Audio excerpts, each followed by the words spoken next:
los billetes era una empresa muy importante porque se hacía la tinta para los billetes. Llegó un momento en que me dijeron en la iglesia que tenía que renunciar para trabajar de tiempo completo. Eso era algo fuerte para mi vida, para la vida de mi familia. Hablé con ellos y todos dijeron que sí. Y bueno, me metí al ministerio y no sé, perdí mi, ¿cómo te dijera? Las fechas del seguro social, de las semanas y de una pensión. Yo ni siquiera por aquí me pasaba el pensionarme y todo ese tipo de cosas. Dios usó a personas. Una vez una persona vino aquí un domingo y me hizo una pregunta: pastor, ¿ya estás pensionado? No. Pues mira, tienes que hacer esto y esto y esto. Y no sé por qué, como 10 años olvidé esto. Lo olvidé. Y esta persona viene y me dice: hay que hacerlo, pastor, mire, porque es esto, es aquello. Bueno, como que quise hacerlo, y entonces tengo un grupo los miércoles, y en ese grupo también alguien platicó de que estaba pensionado o no estaba pensionado. Sí, y ahí se platicó. Entonces, para poder recuperar mis semanas de muchos años que trabajé desde el 68, ¿sí? Tenía que apuntarme o pagar un año más de seguro social para adquirir los beneficios. ¿Sí? Entonces eso se platicó en la mesa. A los 15 días llega una señora que tiene una empresa y me dice: pastor, ya lo aseguré. Yo no lo pedí, pero Dios siempre tiene el cuidado de lo que tú necesitas. Siempre va a usar a una persona. No sé qué tengas que estar pensando ahorita, y deja que Dios actúe. Dios tiene a alguien. Y entonces comencé a pagar el año y medio, pagué un año y medio más, ¿sí? Del seguro social. Pero no solo eso, la señora me dijo: pastor, yo te voy a pagar la mitad. O sea que a mí me costó la mitad del volver un año y medio estar pagando el seguro social. Imagínate la cantidad de dinero que estamos hablando. Dios siempre tiene una persona que te va a ayudar. Y bueno, como testimonio, todo el trámite y toda esa situación que te estoy hablando hace 2 años y medio, mañana cobro mi primer pensión.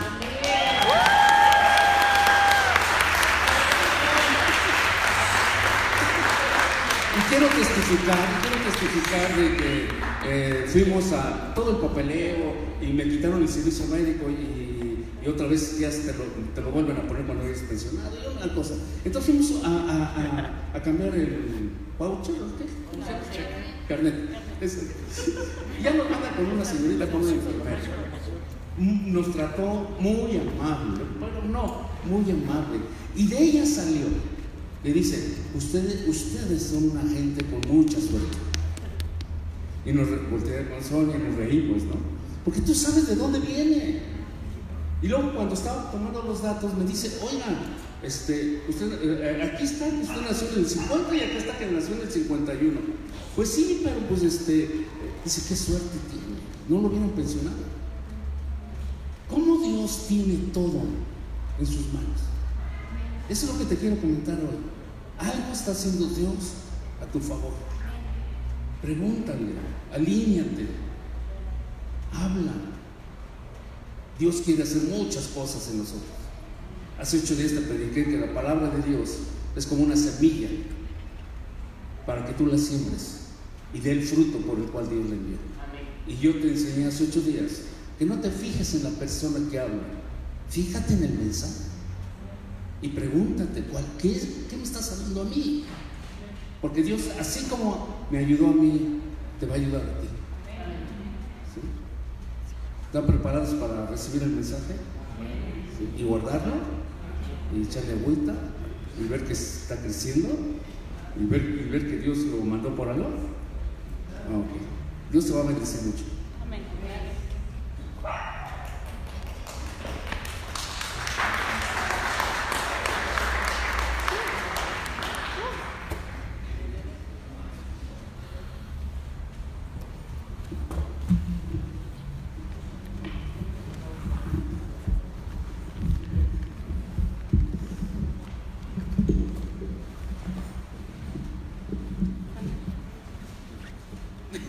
tocó el privilegio de compartir hoy la palabra.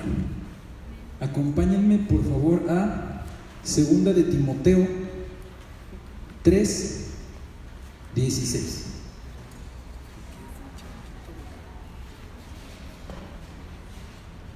Segunda de Timoteo 3:16. Vamos a leer el 17 también. ¿Qué les parece si ahora lo leen ustedes? A la de 3. 1, 2, 3. Toda la escritura es inspirada por Dios y útil para enseñar, para redarguir, para corregir, para instruir en toda justicia.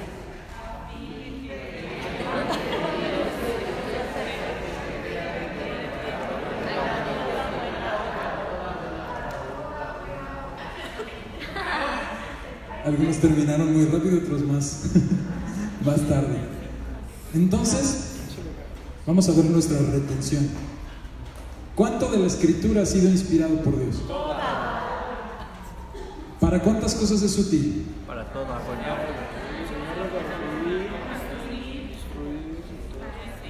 Enseñar, redarguir, corregir, instruir en justicia. Aquí vienen 4 cosas, entre muchas otras. ¿Y cuál es el fin de la escritura? Para que el hombre sea perfecto y enteramente preparado para toda buena obra. Ok, esta predicación, yo platicaba con el pastor y me decía que uno de los temas a tocar fuera el obedecer lo que está escrito, lo que creemos, lo que no creemos y las consecuencias que esto tiene. Y sumado con lo que me dijo el pastor y lo que he estado viendo yo en el estudio de los domingos a las 10 de la mañana que estoy llevando, es que muchas veces los cristianos tienen dudas acerca de la palabra.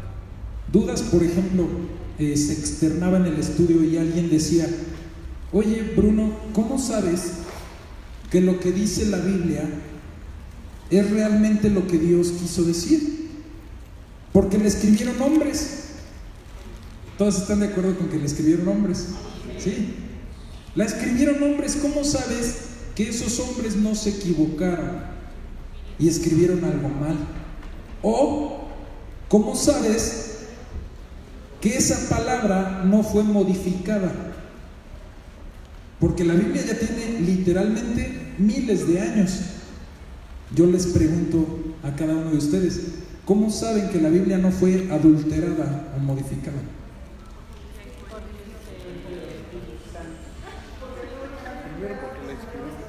Ok, fue inspirado, es correcto. Otros dicen por el Espíritu Santo. ¿Mandé? Hay una coherencia perfecta en toda la Biblia, siendo que la escribieron alrededor de 40 personas. Ustedes pongan en una habitación a 40 aficionados de fútbol, intenten que se pongan de acuerdo en algo. Que cada uno le vaya a un equipo diferente, va a correr sangre ahí.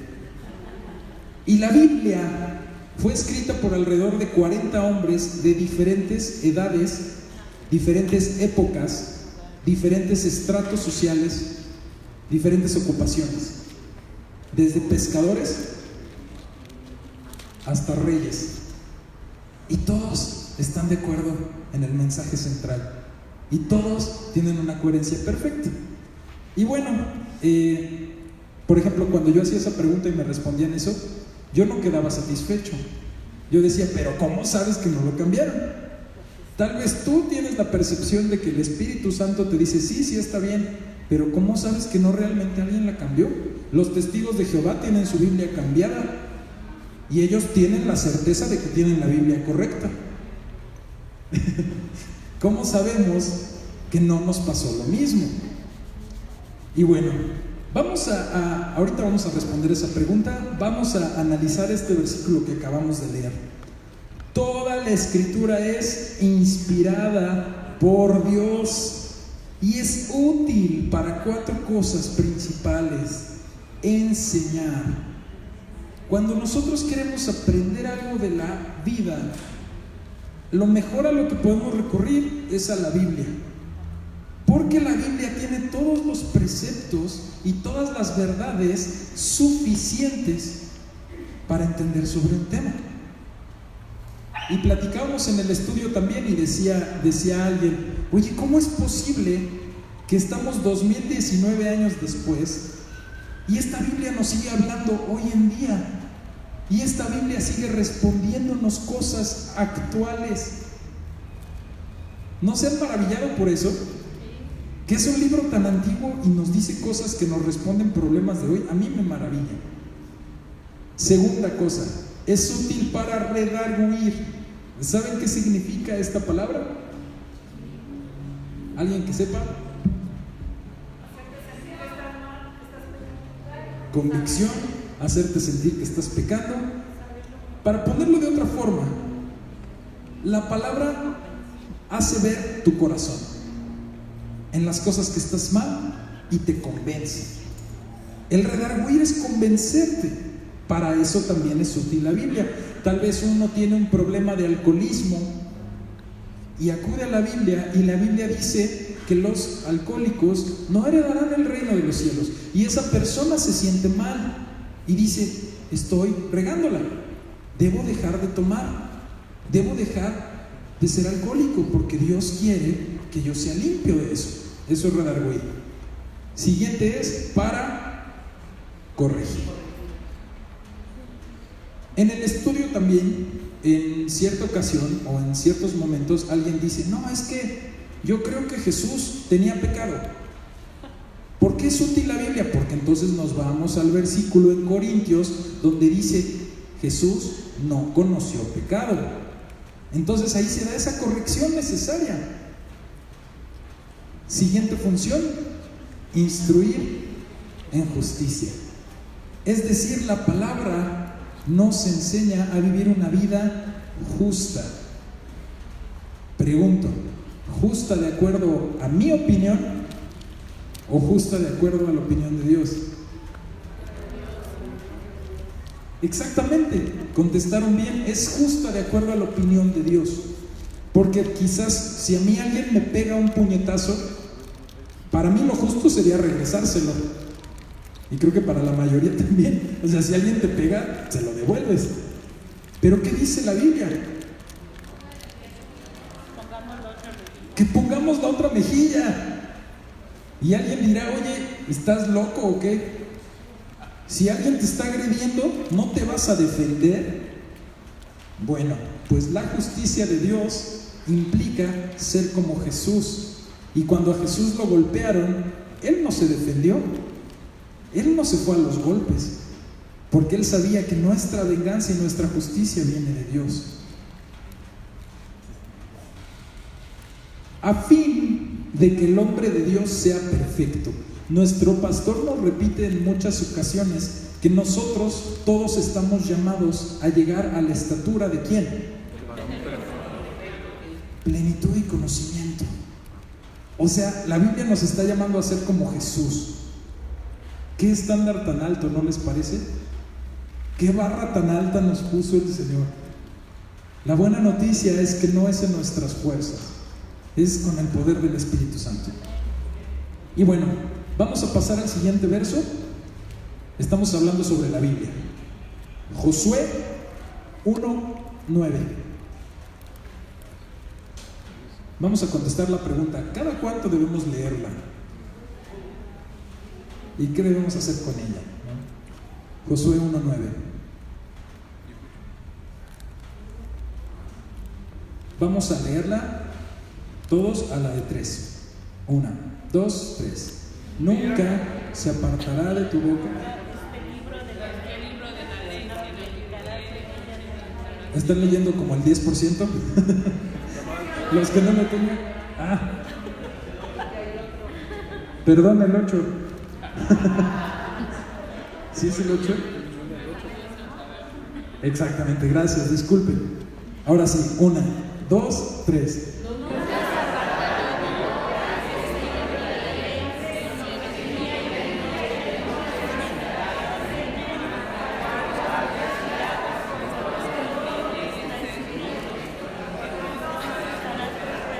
Ahora sí leyeron como en 10 velocidades diferentes. ¿Cuándo se va a apartar de nuestra boca la palabra? Nunca. Sino que de día y de noche lo ignoraremos. Meditarás en él. ¿Para qué?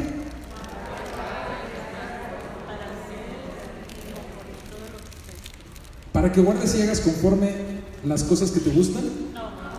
No. Aquí dice a todo. Para que guardes y hagas conforme a todo lo que en él está escrito. ¿Y cuál es la consecuencia de esto, hermanos?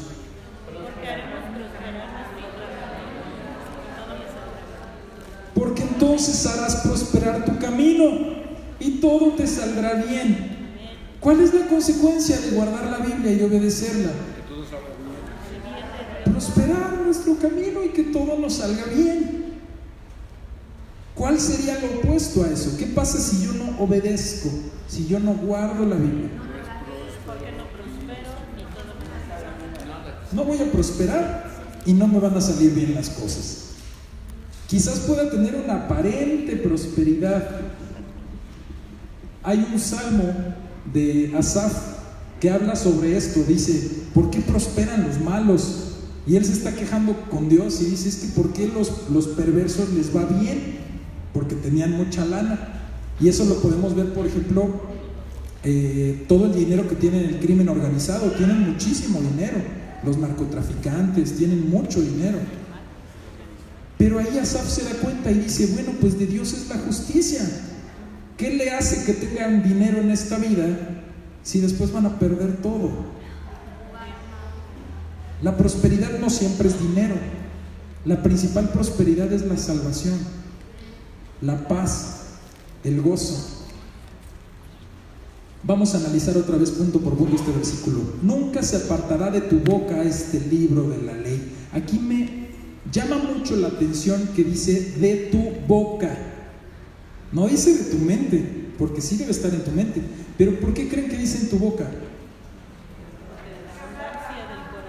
Hay que hablar, hay que compartir la palabra, hay que predicar, hay que platicar sobre la Biblia. Si alguien tiene una duda y te dice, oye, como que me quiero separar de mi esposa porque pues ya no nos llevamos muy bien, ¿qué debemos decir?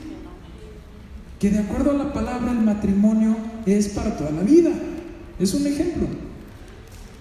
Sino que de día y de noche meditarás en él. En la mañana, en la tarde y en la noche debemos meditar en su palabra. Y dice, para que guardes y hagas conforme a todo lo que en él está escrito.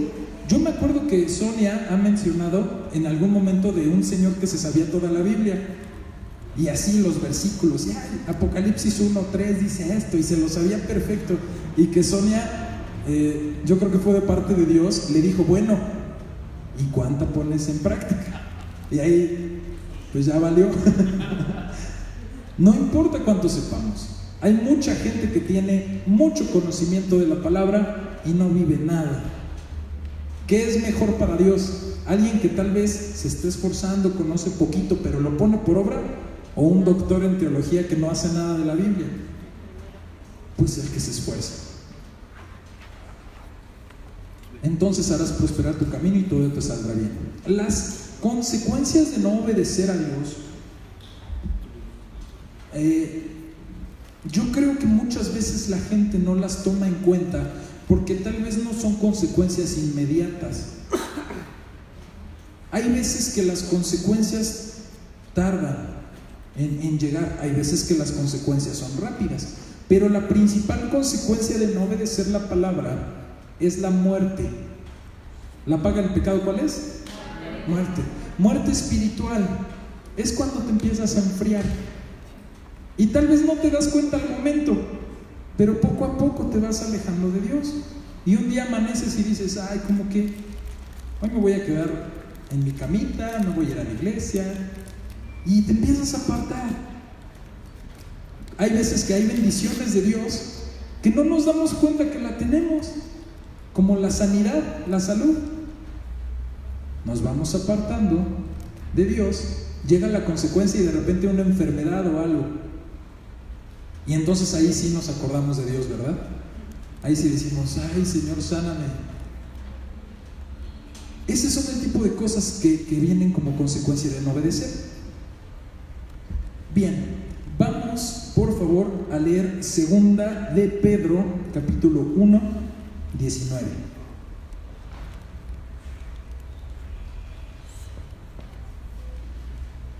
¿Por qué hay que obedecer la Biblia? ¿O por qué creemos en la Biblia? Seguimos contestando esa pregunta.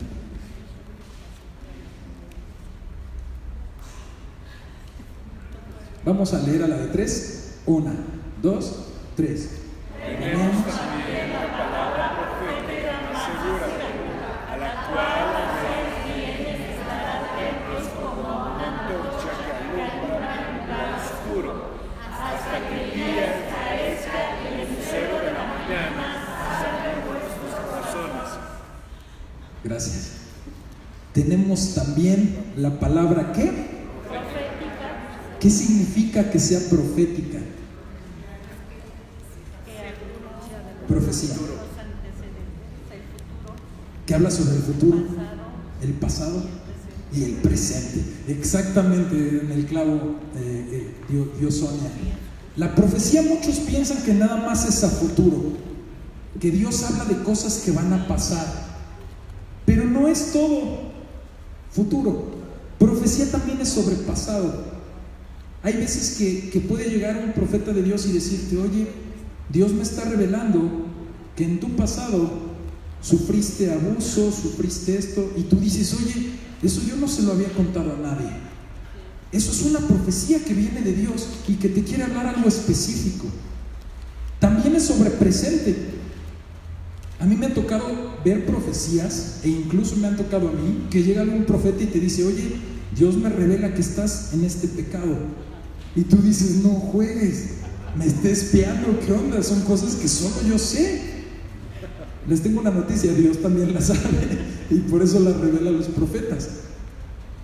Pero el tercer sentido quizás es el que es más llamativo, porque es acerca del futuro. ¿Y por qué creen que dice, tenemos también la palabra profética más segura? ¿Ustedes creen que hay más palabras proféticas?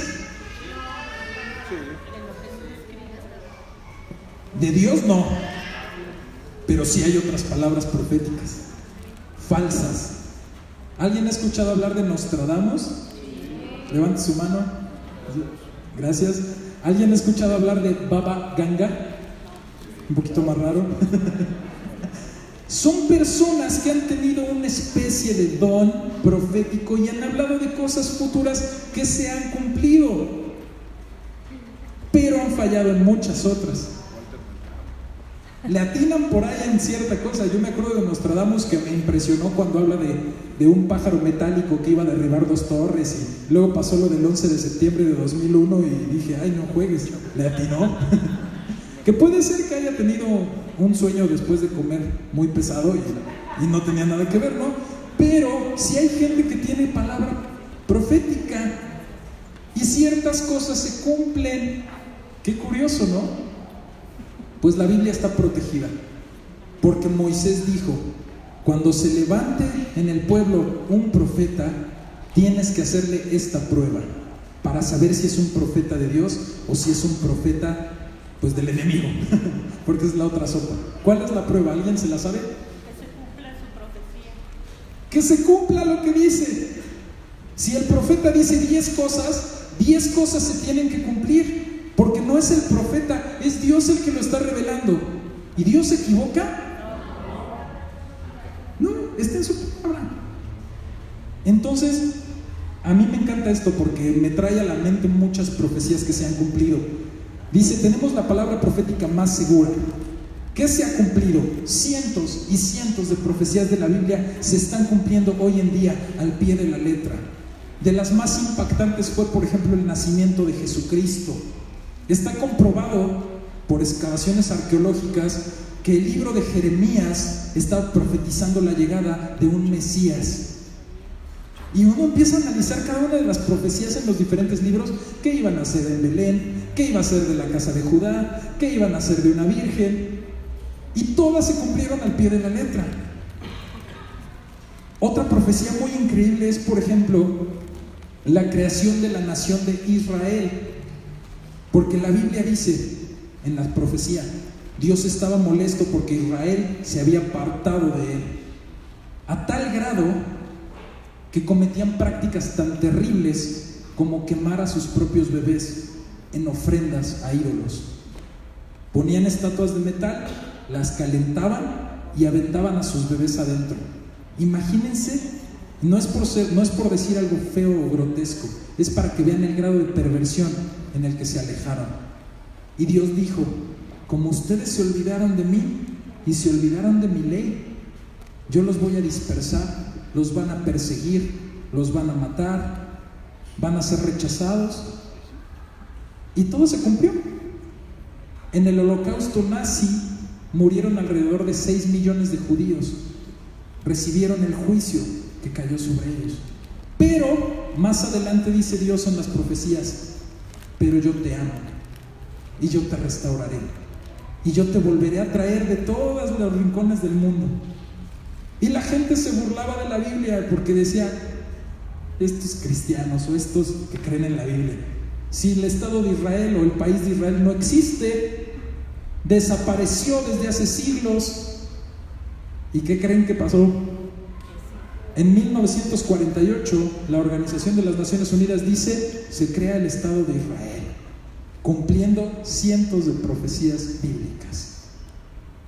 Profecías actuales. Lo que pasó con Donald Trump declarando a Jerusalén la capital de Israel, el territorio que han ido recuperando. Muchos dicen: oye, es que sí, los palestinos, Israel se le pasa la mano, y sí, puede haber crueldad y puede haber cosas, pero es que esa tierra le pertenece a Israel y le va a pertenecer para siempre. No estoy diciendo que esté de acuerdo con las matanzas o con que los opriman, ni nada de eso. Y hay judíos que incluso son racistas, y eso no está bien. No conocen a Jesús, pero esa tierra les pertenece. Y no lo digo yo, lo dice la Biblia, y la van a recuperar toda. ¿Supieron que hace 2 semanas estuvimos a 10 minutos de una guerra terrible? ¿Quién se enteró? Irán contra Estados Unidos. 10 minutos de que Estados Unidos atacara a Irán, que en la Biblia es Persia. Las profecías se están cumpliendo a nuestros ojos, hermanos. Trump se arrepintió. Unos dicen que porque no quería matar 150 iraníes cuando a ellos nada más les derribaron un dron. Otros dicen que fue porque el presidente ruso Vladimir Putin le habló y le dijo: oye, si los atacas nosotros vamos a responder. No se sabe exactamente por qué fue. El chiste es que estamos así como que en el precipicio, al borde, porque si se desata una guerra en Medio Oriente, yo creo que sí nos toca ver todo al final. Yo creo que sí, no estoy seguro, pero yo creo que sí. Entonces vamos a volver a la palabra. Tenemos la palabra profética más segura, a la cual hacéis bien en estar atentos. Hay que estar atentos. Y mucha gente, muchos cristianos no conocen la Biblia. De hecho, si me permiten este pequeño paréntesis, una vez escuché a un conferencista ateo y él decía: los cristianos son unos tontos. Y el entrevistador le decía: ¿por qué dices eso? Porque la mayoría ni siquiera te puede decir los 4 evangelios. Y se quedó el entrevistador: no, pues sí, es Mateo, Lucas, no se acordaba, ¿no? Y entonces el entrevistador, yo siento que ahí fue, incluso pudo haber sido un acto de Dios, porque le dice: a ver tú, Richard Dawkins, ¿tú crees en la evolución y en Darwin? Sí. ¿Tú dirías que el libro más importante del que crees es El origen de las especies de Darwin? Sí. ¿Cuál es el título completo? El origen de las especies por la... y no supo. Eso a mí me encantó. ¿Qué rescatamos de aquí? Salvo esta, bueno, aparte de esta anécdota, tenemos que conocer el libro que creemos. Tenemos que creer y estar atentos a él. Seguimos en el 9. A la cual hacéis bien en estar atentos como a una antorcha que alumbra en lugar oscuro. Mis hermanos, Si hay oscuridad en nuestra mente, si hay un tema que no entendamos, si estamos con dudas, si estamos con preguntas, podemos acudir a la palabra y va a ser como una antorcha que nos alumbre en lugar oscuro hasta que el día esclarezca. Y yo les decía en el estudio, hay veces que nosotros llegamos a la Biblia y empezamos a leer los nombres y las genealogías y no entendemos nada. A mí me pasaba así al principio, yo abría la Biblia y yo no entendía nada. Y eso es lo que me externaban en el estudio, me decían, es que Bruno, yo intento leer la Biblia, pero por más que leo, no comprendo. Aquí habla sobre el paralelo de lo que pasa. Cuando nosotros nos acercamos a la Biblia nos cuesta trabajo entender, pero si nosotros oramos, si nosotros nos esforzamos, si nosotros día y noche meditamos, el día empieza a esclarecer. Y había cosas que antes yo no entendía, que comienzo a entender. Si no entiendes la Biblia, lo peor que puedes hacer es dejar de leerla. Para entenderla tenemos que estar constantemente. Si no entiendes tal vez Génesis, lee el Evangelio de Juan. No te vayas a Apocalipsis primero, por favor, porque no le vas a entender a nada. Primero hay que leer toda la Biblia para entender Apocalipsis. Hasta que el día esclarezca y el lucero de la mañana salga en vuestros corazones. Esta es de las partes más hermosas de la palabra. Porque ¿quién es el lucero de la mañana? Jesucristo. El lucero de la mañana es Jesucristo. Y aquí lo que yo estoy entendiendo es que si yo tengo oscuridad, me acerco a la Biblia me alumbra, va aumentando la luz y en un momento Jesucristo nace en nuestro interior y podemos entender ya todo. Yo les he platicado que cuando yo empecé a creer en Cristo, cada que leía la Biblia, se lo recomiendo, agarraba una libreta y todo lo que no entendía lo anotaba. Entonces ya se imaginarán cientos de preguntas. Y yo seguí leyendo la Biblia y pasaron los años, esa libreta pues se me traspapeló. Y años después, como 2-3 años después, agarré esa libreta y me puse a leer mis preguntas y ya sabía todas. Creo que salvo una o dos que todavía me quedaban, y vine con el pastor y le dije, pastor, ¿qué significa esto? Y ya me ayudó a entenderlo. Se lo recomiendo mucho. Siguiente versículo es el 20. Entendiendo primero esto, que ninguna profecía de la Escritura es de interpretación privada. ¿Qué quiere decir esto? Que yo no puedo agarrar la Biblia, no puedo agarrar un versículo como dicen, yo no puedo sacarlo de contexto y agarrarlo como un pretexto. Eso lo hacen muchos, incluso dentro de la iglesia cristiana, pero yo lo he visto más en otras denominaciones. Por ejemplo, otras religiones de plano, los adventistas, ellos sacaron de contexto un verso y dijeron, Jesucristo, varios versículos, los interpretaron de forma privada y dijeron, Jesucristo va a venir a la tierra en 1917. Creo que fue el primer año que dijeron, no recuerdo bien. ¿Y qué creen que hicieron los de la iglesia? Vendieron sus casas, vendieron sus cosas, ya se deshicieron de todo porque ya va a venir Jesús en un mes. Dice que vendieron todo y se fueron a un monte a esperar a Jesús. ¿Y qué creen que pasó? Se quedaron con el fiasco más grande. Y su líder les dijo, no, me equivoqué, va a ser en 1925. Y otra vez se repitió la historia. Si hubieran conocido la Biblia, hubieran sabido que las Escrituras dicen, nadie conoce el fin más que Dios. La fecha. Y muchos se ponen a sacar fechas y cosas y no es correcto. Ninguna profecía de la Escritura es de interpretación privada. Versículo 21.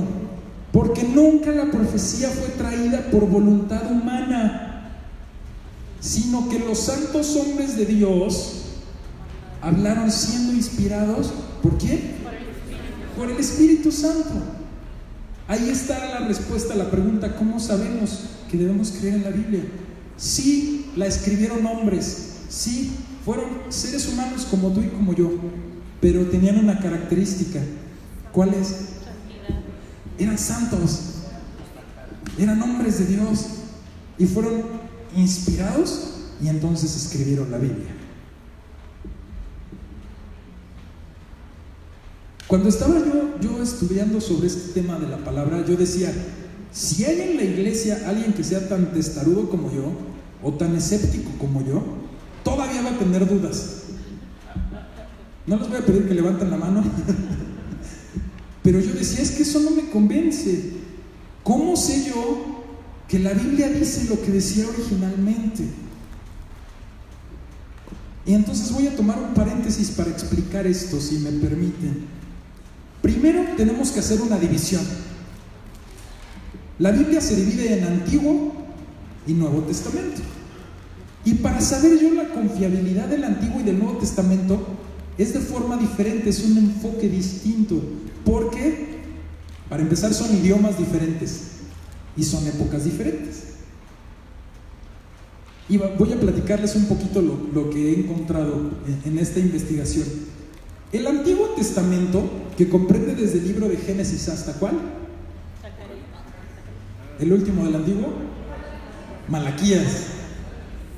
Desde Génesis a Malaquías, sabemos nosotros que tenemos el texto fidedigno, original, que estaba desde un principio, porque la forma de transmitir el Antiguo Testamento en la antigüedad era muy especial, muy específica.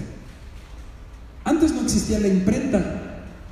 Ahorita si uno tiene una imprenta puede decir, pues voy a imprimir hoy 1000 Biblias. Aprietas el botoncito de la computadora y la máquina hace todo. Imprime la Biblia. Hasta le decía el pastor a Sonia, yo no te puedo decir cómo hicieron ese libro, ¿no? O sea, cómo lo pegaron. O sea, ahorita se puede hacer en masa. Anteriormente no existía la imprenta. ¿Cómo creen que se transmitía la Biblia? ¿Cómo se escribía? A mano. Y se transmitía de boca en boca porque no todos podían tener una copia. A mano. Ahora imagínense ustedes, escribir ustedes solitos desde Génesis hasta Malaquías, ¿cuánto se tardarían? Meses. Entonces, como las Biblias se escribían a mano, eran muy valiosas. El Antiguo Testamento era muy preciado porque se escribía a mano. Eso representaba el trabajo de meses de una persona.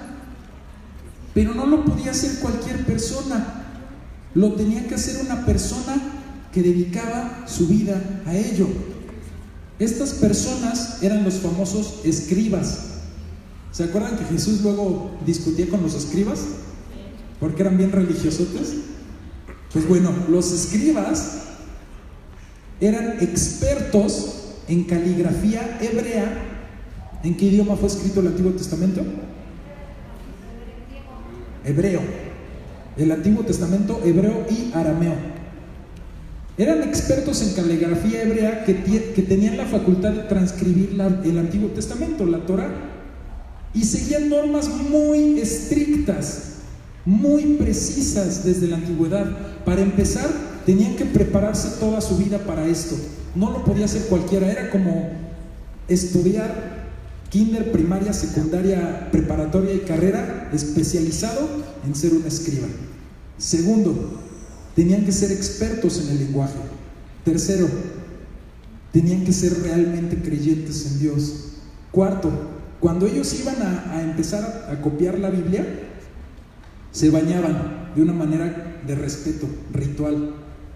Empezaban a escribir y cuando llegaban al nombre de Dios, tomaban una pluma nueva, escribían el nombre de Dios, una tinta nueva también, escribían el nombre de Dios, y esa pluma y esa tinta no la volvían a usar, la tenían que quemar de una forma ritual. ¿Por qué creen que hacían esto? Por respeto al nombre de Dios. Era tan sagrado, tan especial, que decían, solamente puedo escribir el nombre de Dios y nunca más se va a volver a usar. Después de escribir antes y después de escribir el nombre de Dios, se lavaban las manos, se volvían a bañar, escribían el nombre de Dios, iban, otra vez se bañaban y continuaban. Imagínense el respeto, imagínense la honra que le daban a la palabra de Dios. Y bueno, yo les quiero mostrar cómo se ve la escritura hebrea. Por favor. favor, Yuri. Yo tuve la oportunidad, y algunos de aquí, fuimos una vez a un congreso donde llevaron un pergamino de la Biblia, del Antiguo Testamento, y era la cosa más increíble. ¿Alcanzan a ver las letritas? Ahorita vamos a ver una más amplia, pero era un auditorio, yo creo que 10 veces más grande que este, y extendieron en toda la parte del frente del Antiguo Testamento, y era increíble. Nos prestaban lupas, y con las lupitas tú podías ir viendo las letras, y era impresionante el detalle de cada letra. Siguiente imagen, Yuri, por favor. Quiero que se fijen en esta letra.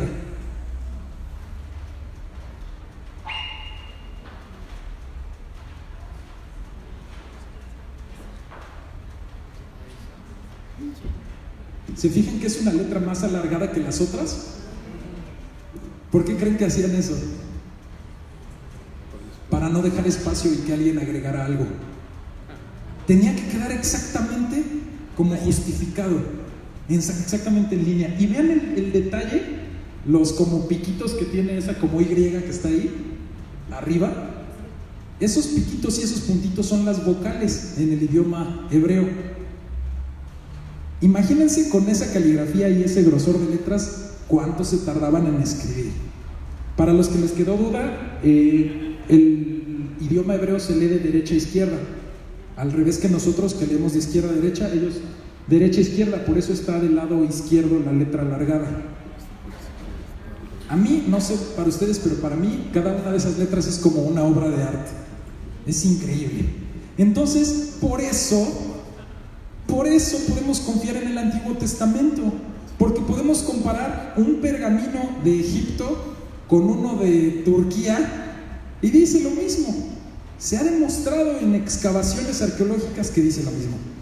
Bien, ahora vamos a aprender por qué es confiable el Nuevo Testamento. Gracias, Yuri. ¿El Nuevo Testamento en qué idioma se escribió? Griego. Griego, y tiene partecitas en arameo. Principalmente griego. ¿Por qué griego? Porque era el inglés de la época. Muchos dicen, ¿por qué si nació con los judíos, por qué en griego? Porque era el inglés de la época. Actualmente, si uno quiere hacer negocios con un alemán, hablas en inglés. Es el idioma universal. Próximamente va a ser el chino. Pero en ese entonces era el griego. Entonces Dios dijo, todo el mensaje de Dios lo transmitieron en griego para que llegara a todos. ¿Y cuál es la objeción de los que no creen en la Biblia? Los que no creen en la Biblia nos dicen, es que pues es la tradición oral. Y la tradición oral, ¿qué es lo que provoca? El famoso teléfono descompuesto. Entonces Jesús dijo esto y alguien lo transmitió y le fue cambiando, y entonces ya en la Biblia no podemos tener confianza. ¿Por qué? Porque pues distorsionaron lo que dijo Jesús. Sin embargo, me estoy saltando algunos datos porque no quiero hacer muy técnica este mensaje, pero había un doctor que se llamaba John A.T. Robinson, que escribió un libro que se llamó Redating the New Testament, que significa refechando el Nuevo Testamento, y que esta investigación que él realizó lo condujo a la certidumbre de que todo el Nuevo Testamento fue escrito antes de la caída de Jerusalén. La caída de Jerusalén fue en el año 70 después de Cristo. ¿Y qué? Unos dirán, ¿y a mí qué me importa la fecha en que se escribió? ¿Y a mí qué esos 70 años y ese cuate? Pues que eso nos demuestra que la Biblia la teníamos, el Nuevo Testamento, desde la primera generación de cristianos.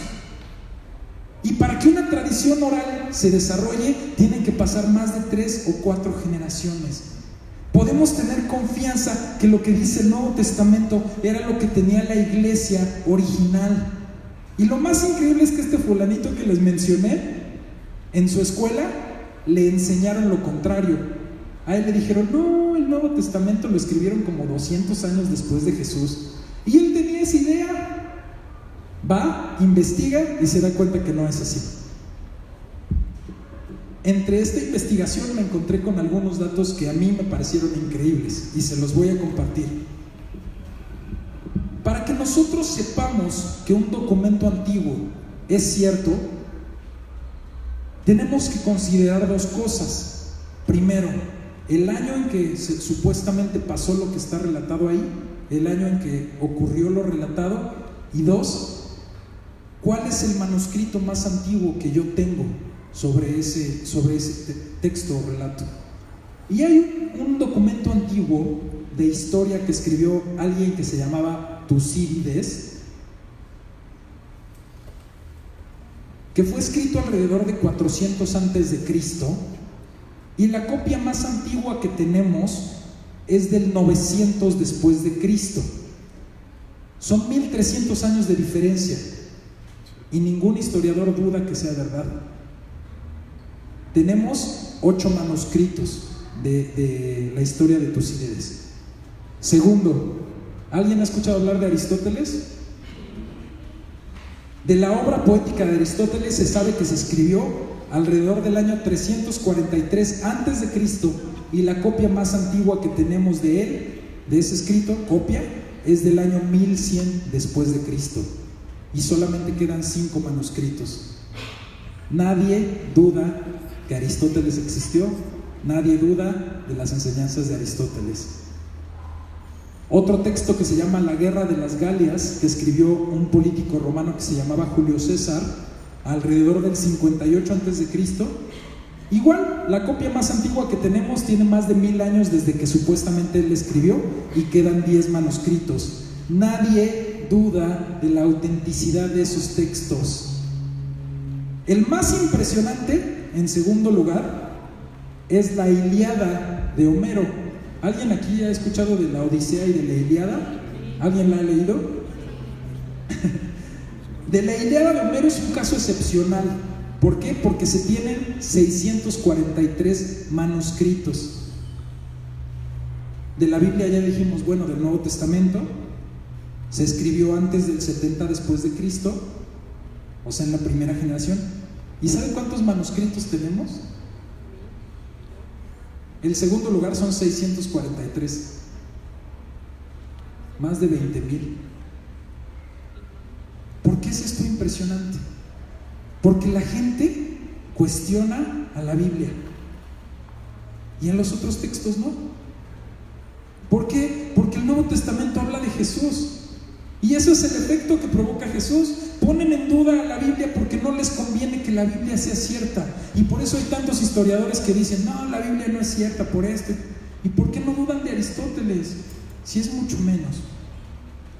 Bien, después de este paréntesis, vamos a responder la siguiente pregunta. ¿De quién habla toda la Biblia? Primero les pregunto.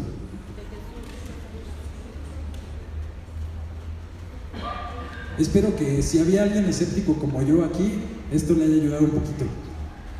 ¿De quién habla toda la Biblia? Acompáñenme por favor a Lucas 24. Lucas 24:15.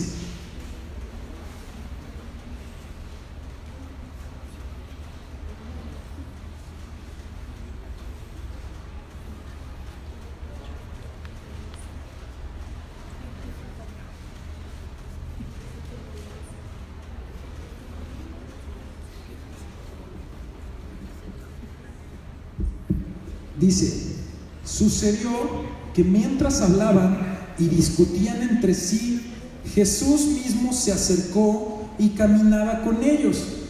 ¿Alguien recuerda esta historia de los discípulos que iban camino de Emaús?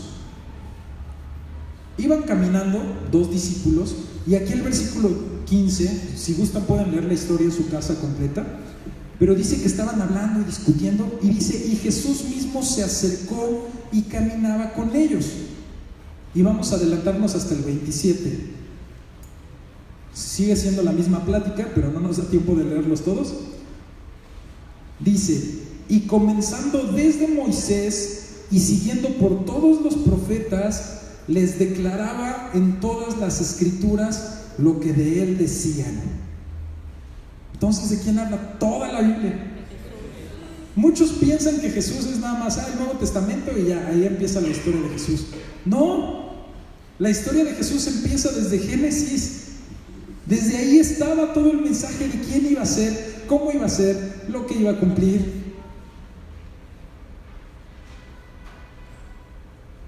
Dios le dio una promesa a Abraham de que en su simiente iban a ser bendecidas todas las familias de la tierra. Eso quiere decir que desde ahí Dios le estaba avisando a Abraham: de tu descendencia van a ser Jesús, porque Él va a bendecir a todas las familias de la tierra.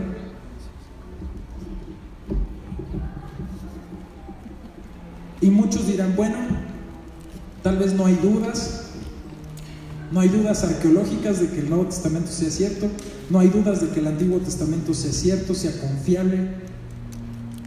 Pero ¿cómo sé yo en qué parte encontrar a Jesús? ¿Y por qué debo encontrar yo a Jesús? Primero, ¿somos discípulos de quién? ¿A quién debemos imitar? A Jesús. ¿Quién es nuestro modelo a seguir? Jesús. Nos llamamos cristianos, que significa pequeños Cristos. Y encontré yo un resumen de Jesús en todos los libros de la Biblia y quisiera leérselos para concluir este mensaje. Vamos a ver el nombre de cada libro y cómo se revela Jesús en ese libro. En Génesis, Jesús es la simiente de la mujer, lo que les decía de tu simiente.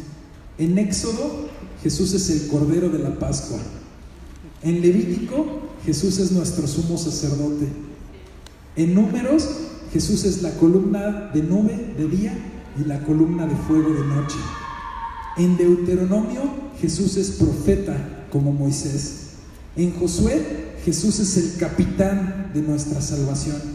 En Jueces, Jesús es nuestro juez y legislador.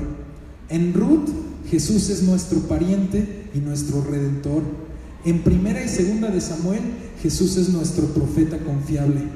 En Reyes y Crónicas, Jesús es nuestro rey gobernante. En Esdras, Jesús es nuestro fiel escriba. En Nehemías, Jesús es el reconstructor de muros. En Esther, Jesús es nuestro Mardoqueo. En Job, Jesús es el alba y la luz de lo alto. En Salmos, Jesús es nuestro pastor. En Proverbios y Eclesiastés, Jesús es nuestra sabiduría. En Cantar de los Cantares, Jesús es el novio amoroso. En Isaías, Jesús es el príncipe de paz. En Jeremías, Jesús es la rama de justicia.